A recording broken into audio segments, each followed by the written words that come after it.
YCP ప్రభుత్వంలో జరిగిన మద్యం కుంభకోణం కేసులో నిందితులైన కృష్ణమోహన్ రెడ్డి, ధనుంజయ రెడ్డి, బాలాజీ, గోవిందప్పలు సిట్ విచారణకు హాజరు కాలేదు.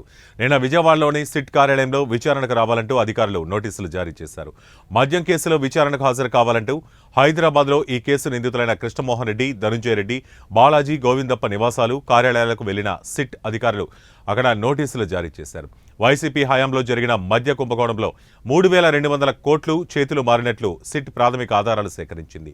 ఈ కేసులో ఇప్పటికే అరెస్టైన కీలక నిందితులు రాజ్ కసిరెడ్డి, సజ్జల శ్రీధర్ రెడ్డితో పాటు మరికొందరు స్టేట్మెంట్ల ఆధారంగానూ సిట్ సమాచారం సేకరించింది.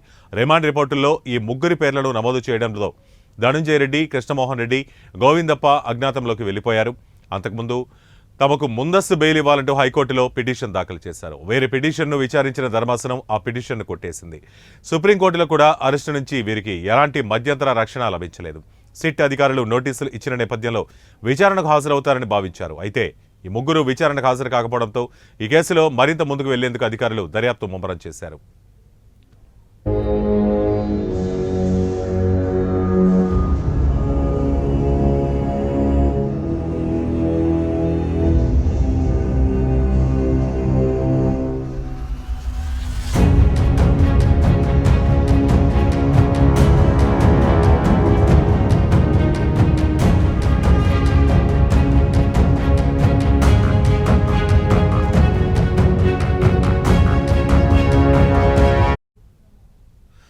పాలసీ రూపకల్పన ఏ స్థాయిలో ఏ ఆఫీసర్ని నియమించాలనే విషయంలో ధనంజయ రెడ్డి కీలక పాత్ర పోషించినట్లు సిట్ భావిస్తోంది.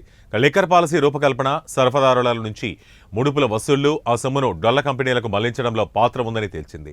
పర్సంటేజీల గురించి చర్చించేందుకు ధనంజయ రెడ్డి, కృష్ణమోహన్ రెడ్డి మద్యం కంపెనీ యజమానులతో పలుమార్లు హైదరాబాద్, తాడేపల్లిలో మీట్ అయినట్లు, వసూలు చేసిన సొమ్మును షెల్ కంపెనీల ద్వారా మళ్లించినట్లు సిట్ దర్యాప్తులో ఆధారాలు సేకరించారు. ఆ సొమ్ము అంతిమంగా ఎవరి ఖాతాకు చేరిందనే విషయం దర్యాప్తులో తేలాల్సి ఉంది.